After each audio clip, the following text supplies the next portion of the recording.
오늘은 104번째 어린이날입니다. 그런데 우리 사회에 어린이가 점점 사라지고 있습니다. 2023년 합계 출산율은 0.72명이었습니다. 2024년에는 0.75명으로 반등했습니다. 2025년에는 0.80명으로 다시 올랐습니다. 좋은 신호처럼 보입니다. 그런데 여기서 반드시 물어봐야 할 질문이 있습니다. 이 반등이 진짜 회복일까요? 아니면 일시적 반등에 불과할까요?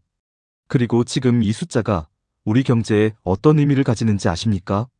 오늘 공인회계사가 출산율과 인구 절벽을 숫자와 수식으로 완전히 분석해드리겠습니다.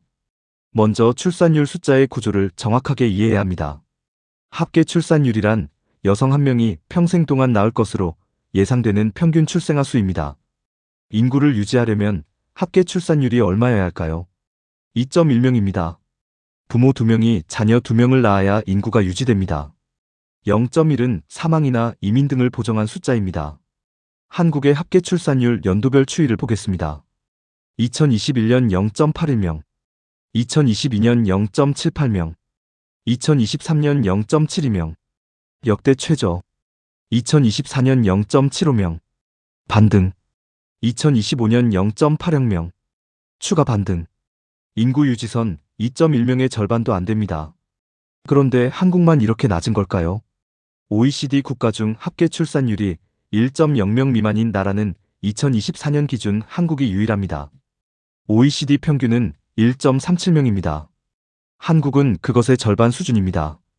2025년 출생아 수 데이터를 보겠습니다.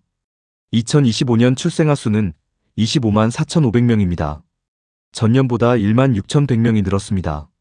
증가율은 6.8%입니다. 2026년 1월 출생아 수는 26,916명으로 전년 대비 11.7% 늘었습니다.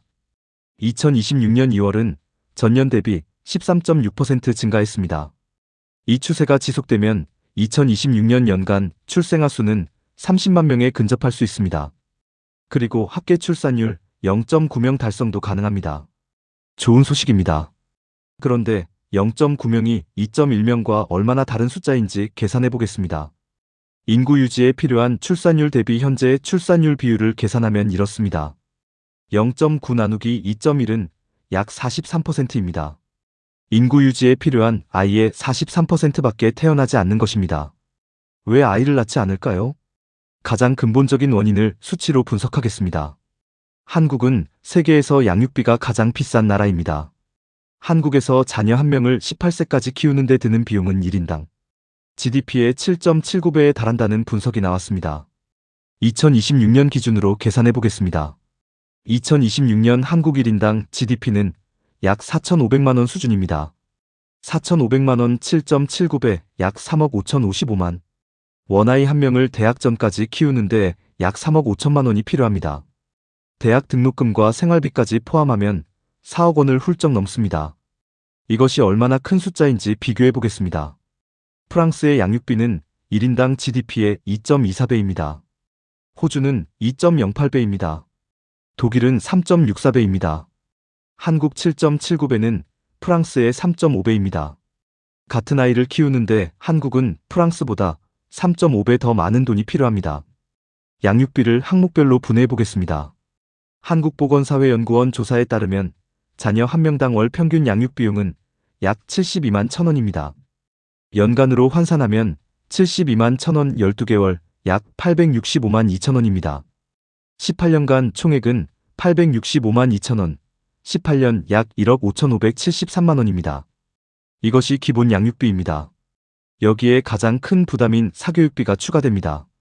전체 양육비 중 사교육비는 36%를 차지합니다. 학생 1인당 월 평균 사교육비는 약 52만 4천원에 달합니다. 사교육비 연간 지출 52만 4천원, 12개월로 약 629만 원입니다. 초중고 12년간 사교육비만 629만 원, 12년으로 약 7,548만 원입니다.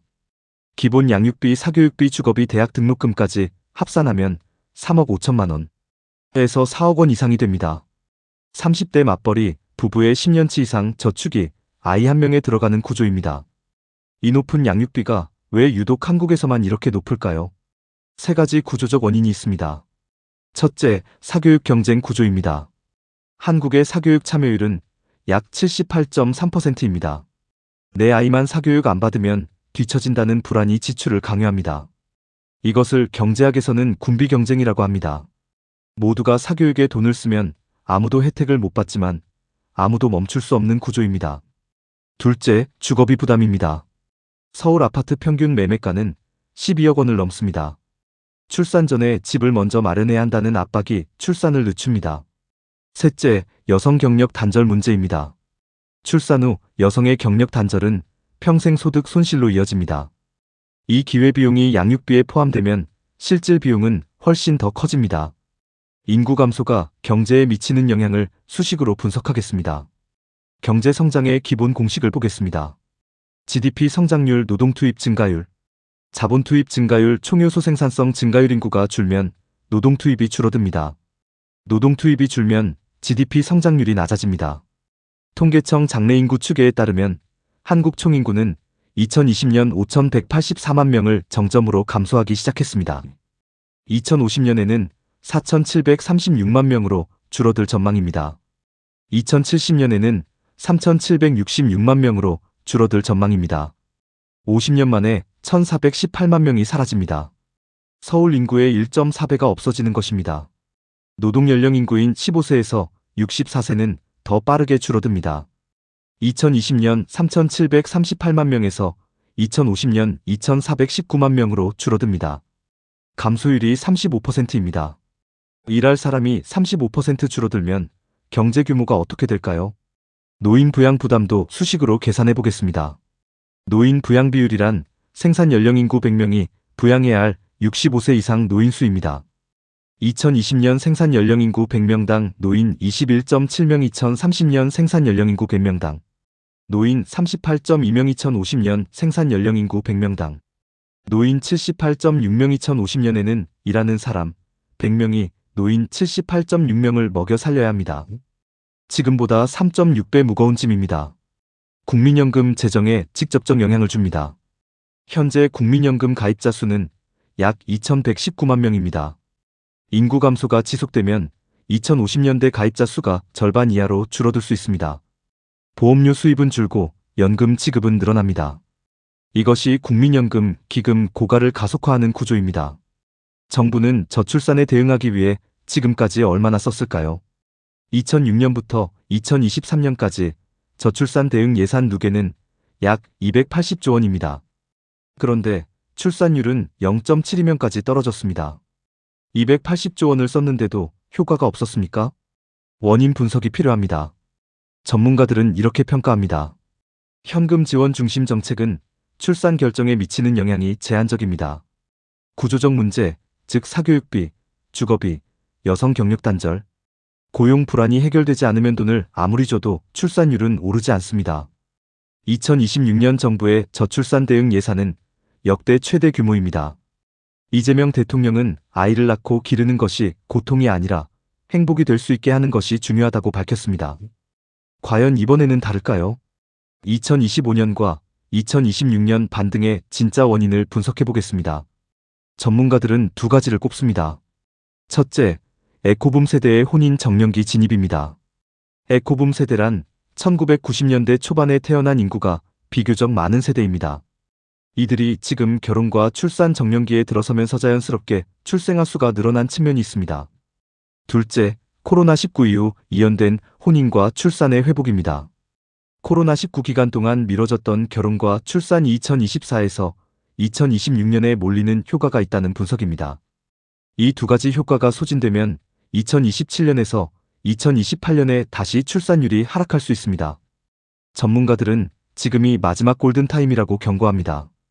해외 사례를 보겠습니다. 일본 사례입니다.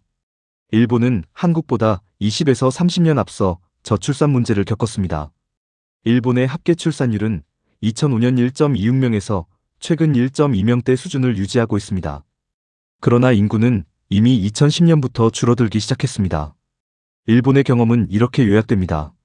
저출산이 시작되면 경제 성장률이 낮아지고 노동력 부족이 심화되고 재정이 악화됩니다. 한국은 일본보다 출산율이 더 낮습니다. 속도도 더 빠릅니다. 한국이 일본보다 더 심각한 인구 위기를 겪을 수 있다는 경고가 나오는 이유입니다. 프랑스 사례입니다. 프랑스는 저출산을 극복한 대표적 사례로 꼽힙니다. 합계 출산율이 1.6명에서 2.0명 수준을 유지합니다. 프랑스의 성공 요인은 세 가지입니다. 국가가 책임지는 육아 시스템, 남성 육아 참여 장려, 이민자 포용 정책입니다. 특히 0세부터 3세까지 전국적인 국공립 보육 시스템이 구축되어 있습니다. 여성이 출산 후에도 경력 단절 없이 일할 수 있는 환경입니다. 한국에 주는 시사점이 분명합니다. 오늘의 핵심을 정리하겠습니다. 합계 출산율 0.80명, 2년 연속 반등은 긍정적입니다. 그러나 인구 유지선 2.1명의 절반에도 못 미치는 수준입니다. 한국은 세계에서 양육비가 가장 비싼 나라입니다. 아이 한 명에 18세까지 약 3억 5천만 원이 필요합니다. 이 구조적 문제가 해결되지 않으면 반등은 일시적입니다. 인구가 줄면 노동력이 줄고 GDP가 줄고 세금이 줄고 국민연금이 고갈됩니다. 2050년에는 일하는 사람 100명이 노인 78.6명을 부양해야 합니다. 지금이 마지막 골든타임입니다. 280조 원을 써도 출산율이 안 올랐다면 방향을 바꿔야 합니다. 사교육비, 주거비, 여성 경력 단절이라는 구조적 문제를 해결해야 합니다. 104번째 어린이날. 아이가 귀한 시대가 아니라 아이를 낳고 싶은 시대를 만들어야 합니다. 숫자는 거짓말을 하지 않습니다.